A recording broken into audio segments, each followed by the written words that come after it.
आर्थिक कर्ज हमारे जीवन का एक ऐसा पहलू है जिसे हम अक्सर अनदेखा करते हैं। इसके पीछे छुपे हुए सिचुएशंस हमारे जीवन को गहराई से प्रभावित करती है।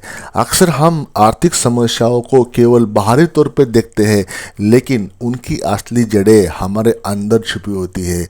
कई बार हम आर्थिक बोझ को सिर्फ अपनी पर्सनल असामर्थ्यता या नियंत्रण की कमी के रूप में देखते हैं, लेकिन इसके पीछे छुपे हुए कारणों को समझना बहुत ज़रूरी है। कर्ज के प्रति हमारी आकर्षण के पीछे छुपे हुए आंतरिक कारणों को समझकर हम अपने जीवन में सकारात्मक बदलाव ला सकते हैं और हमारी फाइनेंशियल पोजीशन को इम्प्रूव कर सकते हैं। ये संघर्ष हमें आत्मसमर्पण और साहस देगा ताकि हम अपने सपनों को पूरा करने के लिए प्रतिबद्ध रहे, संगठित रहे, समर्थ रहे। एक शब्द में या एक सेंटेंस में कहना है तो कर्ज के पीछे छिपे रहस्य को सुलझाना हमें न केवल हमारी वित्तीय प्रणाली या जटिलताओं को समझने में हेल्प होगी, बल्कि व्यापक सामाजिक चुनौतियों के लिए भी नई संभावनाओं का प्रदर्शन भी मिलेगा और एक सामूहिक क्रियावली के लिए अवसर प्रदान होगा। तो इस वीडियो में मैं बात करने जा रहा हूँ the hidden circumstances behind attracting debt in your life. जीवन में कर्ज क्यों आता है, जिन कारणों के अंतर्गत आपके पास कर्ज आता है, या डेट को या कर्ज को आपके जीवन में आप कैसे अट्रैक्ट करते हो, जिस कारण समस्या आपके लाइफ में आ जाती है। तो ऐसे कुछ कंडीशंस, ऐसे कुछ माइंडसेट, ऐसे कुछ सिचुएशन की बात इस वीडियो में होगी। आई होप कि ये वीडियो आपको हेल्प करेगा कि जिस सर्कमस्टेंसेस के कारण आपके लाइफ में कर्जा बढ़ता है, ताकि आपको समझ में आ जाए कि कर्जा कम करने के लिए आपका माइंडसेट कैसा होना चाहिए, आपको क्या स्टेप्स लेने होते हैं। इस वीडियो में वो बात करेंगे। तो चैनल को अभी तक सब्सक्राइब नहीं किया तो चैनल को सब्सक्राइब करें और लास्ट में एक लाइक करके हमें इंस्पायर करना और अपना प्यार देना ज़रूर भूलना नहीं है, क्योंकि इस चैनल पे मैंने अच्छे अच्छे वीडियोस पोस्ट किए हैं ताकि वो वीडियोस आपके लाइफ में कुछ वैल्यू ऐड कर सके। आप उसको जाके देख सकते हैं। बहुत ही अच्छे अच्छे वीडियोस है जो कि मनी मैटर्स को समझने के लिए, आपकी साइकोलॉजी को समझने के लिए, जो पैसों के प्रति आपका बिहेवियर कैसा होना चाहिए, जिस कारण आपके लाइफ में फाइनेंशियल फ्रीडम आ सके। तो चलिए वीडियो शुरू कर लेते हैं। सबसे पहला है आर्थिक अयोग्यता। ये एक ऐसा कारण है जिस कारण इंसान डेट में आ जाता है, कर्ज में आ जाता है। जब हमारी फाइनेंशियल पोजीशन स्थिर नहीं होती, स्टेबल नहीं होती, तो इंसान अपने फाइनेंशियल प्लानिंग को सही तरीके से मैनेज कर नहीं पाता और वो अक्सर डेट के रास्ते पे चला जाता है। आर्थिक अयोग्यता के कारण इंसान अक्सर हाई इंटरेस्ट वाले कर्ज लेता है, जिससे उनका कर्जा और बढ़ जाता है। सोचता है कि इंटरेस्ट पे लोन लेके जल्दी से जल्दी वो अपना टारगेट या अपने एम्स पूरे करे और उसको लोन भी मिले और पैसा भी मिले, लेकिन होता उसका उल्टा है। अगर आप में वो क्वालिटीज़ नहीं है, वो पोटेंशियल कैपेसिटी नहीं है मनी मैटर्स को समझने के लिए, तो इसका जो असर है वो नेगेटिव पड़ेगा और जिस कारण आपका डेट और बढ़ेगा, कर्जा और बढ़ेगा।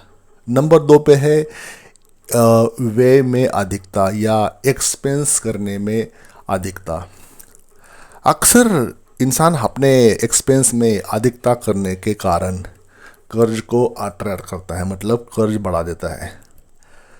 खर्च करने की अनियमितता, लगातार उधार लेना और फाइनेंशियल प्लानिंग में संतुलन की कमी इंसान को कर्ज के रास्ते पे ले जाती है, वो ना चाहे तो भी। एक्सपेंस न चाहे तब भी उससे हो जाता है अगर वो डे बाय डे, डेली, हर महीने कर्जा लेते रहे तो इसलिए अपने एक्सपेंस पे कंट्रोल करना चाहिए। जो आवश्यक है उतना ही खर्चा करना चाहिए, अन्यथा डेट बढ़ जाएगा। नंबर 3 पर है आनुपातिक सामूहिक दबाव। कई बार हमारे सामाजिक और पारिवारिक दबाव के कारण हम अधिक उच्च आय या पद प्रतिष्ठा के लिए उधार लेते हैं। इससे इंसान अक्सर अपने प्राथमिक फाइनेंशियल गोल्स को बाहरी दबाव के तहत छोड़ देता है और कर्ज के बोझ सहने के लिए मजबूर हो जाता है। नंबर 4, आत्मविश्वास की कमी। अक्सर इंसान में अगर आत्मविश्वास कम हो, कॉन्फिडेंस कम हो, तो वो भी कर्ज के जाल में आ जाता है। हमें अपने फाइनेंशियल क्षमताओं और संभावनाओं पर विश्वास करना चाहिए। अगर नहीं होगा तो हम अपने आप को कर्ज के परिप्रेक्ष्य में वित्तीय स्थिति को देखते हैं, जिससे हम अपने आप को आगे बढ़ाने की क्षमता में कमी महसूस करते हैं। ये आत्मविश्वास की कमी हमें निरंतर उधार लेने की प्रवृत्ति में डालती है। तो कॉन्फिडेंस का होना बहुत ज़रूरी है। तो कॉन्फिडेंस बिल्डिंग करने के लिए जो भी हार्ड वर्क होगा, जो भी एफर्ट्स होते हैं, उसको हर किसी को करना चाहिए, जिस कारण आपका कॉन्फिडेंस बढ़े। अगर कॉन्फिडेंस बढ़ेगा तो डेफिनेटली बाकी चीज़ें उसके एसोसिएट होती है, वो आप में आपके फेवर में होना शुरू कर देगी। तो ये चारों पांचों पॉइंट्स है जिस कारण इंसान के लाइफ में डेट अट्रैक्ट होता है, कर्जा अट्रैक्ट होता है या कर्जा बढ़ता है। ऐसा ये माइंडसेट है, ऐसी ये हैबिट्स है जिस कारण आपके लाइफ में कर्जा बढ़ सकता है। ऐसी ये सर्कमस्टेंसेस है, ऐसी ये सिचुएशन होती है जिस कारण आपको कर्ज लेना पड़ सकता है, अगर ये कंडीशंस आपके माइंड में या आपकी लाइफ में आ जाती है तो। लेकिन सबसे ये जो 4 पॉइंट है, इसके अलावा सबसे महत्वपूर्ण और एक नंबर पॉइंट आपको बताने जा रहा हूँ, वो है ट्रेडिंग इन शेयर मार्केट। एक ऐसा रीज़न है या ऐसा कारण है जो दुनिया के 95% लोग कभी भी ट्रेडिंग में जीत नहीं पाते। शेयर मार्केट में ट्रेडिंग करना एक महत्वपूर्ण कारण हो सकता है आपके लाइफ में डेट अट्रैक्ट करने का, क्योंकि ये ट्रेडिंग साइकोलॉजी होती है। और ट्रेडिंग साइकोलॉजी आपको बार बार कर्जा लेने के लिए मजबूर कर देगी, ताकि मार्केट से आप पैसा बना सके, मार्केट से आप पैसा कमा सके। लेकिन मार्केट से आप पैसा निकाल भी पाते हो, लेकिन निकालने के बाद उसको अपने अकाउंट में ले नहीं पाता, मतलब उस प्रॉफिट को आप डेफिनेटली पचा नहीं पाओगे। क्योंकि हमारे जो इंसान की जो हैबिट्स होती है लालच करना, तो उस लालच के कारण और मतलब ज़्यादा पैसे की चाहत, आपको वो पैसा जो प्रॉफिट आ चुका होता है वो रिवर्स हो जाता है। तो ये हैबिट्स, शेयर मार्केट में ट्रेडिंग की हैबिट्स आपको समय के हिसाब से डेट ट्रैप में धकेलता जाता है, और नए फंड फ्लोज और नए पैसे की रिक्वायरमेंट के लिए आपको डे बाय डे इंसान कर्ज के जाल में गिरता चला जाता है। वो जाने अनजाने में उसको समझ में ही नहीं आता कि वो उसके पास के पैसे कब निकल गए और सारे पैसे ख़त्म हो गए और उसने कर्ज ले लिया। तो इसके शेयर बाजार एक महत्वपूर्ण कारण है जो लोगों को अधिक कर्ज के जाले में गिरा देता है। तो इसके लॉजिक, इसके कुछ कारण है। सबसे पहला है अनियमितता।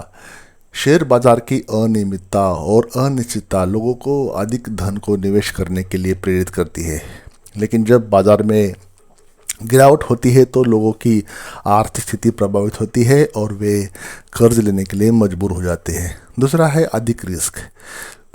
शेयर बाजार में निवेश करने के साथ साथ अधिक रिस्क भी जुड़ा होता है। अगर निवेशक या ट्रेडर्स की निवेश स्ट्रेटजी गलत हो गई तो वो कर्ज के दायरे में आ जाता है। नंबर 3 पर है विपरीत उपलब्धता। शेयर बाजार में निवेश करने के लिए धन की उपलब्धता आवश्यक होती है। अगर ट्रेडर्स के पास पर्याप्त पैसा नहीं है तो वो कर्ज लेने के लिए मजबूर हो जाता है। तो इन कारणों से शेयर बाजार में लोगों को वित्तीय संतुलन में दबाव डाल सकता है और कर्ज के जाल में फंसा सकता है। इसलिए सावधानी बरतना और सही निवेश की स्ट्रेटजी बनाना आवश्यक है, ताकि शेयर बाजार के कारण या शेयर बाजार के निगेटिव इम्पैक्ट के कारण बचा जा सके। तो कर्ज को आकर्षित करने के ये कारण है, लेकिन इसके अलावा कुछ बाहरी परिस्थितियाँ या अंदर की आपकी जो साइकोलॉजी होती है उसका भी इम्पैक्ट पड़ता है। हमारे सामूहिक समूह, परिवार के दबाव, ये भी कारण रहते हैं आपको डेट के प्रति धकेलने के लिए। तो दोस्तों इस छोटे से वीडियो में इतना ही कि क्या रीज़न, क्या वजह हो सकती है जिस कारण इंसान कर्ज लेने के लिए मजबूर हो जाता है। तो एक छोटा सा एफर्ट्स मेरा समझने के लिए कि क्या सरकमस्टेंसेस बन जाती है लाइफ में जिस कारण हमारे जो पैसे के प्रति चाह है वो बढ़ जाती है, लेकिन पैसा आता नहीं है। तो इनको समझे ताकि आप अपने लाइफ में इसको समझ के उसके मुताबिक बिहेव करें, ताकि आपके लाइफ में पैसा आना शुरू हो जाए। इस वीडियो को देखने के लिए बहुत बहुत धन्यवाद। चैनल को सब्सक्राइब करना न भूलें। Thank you.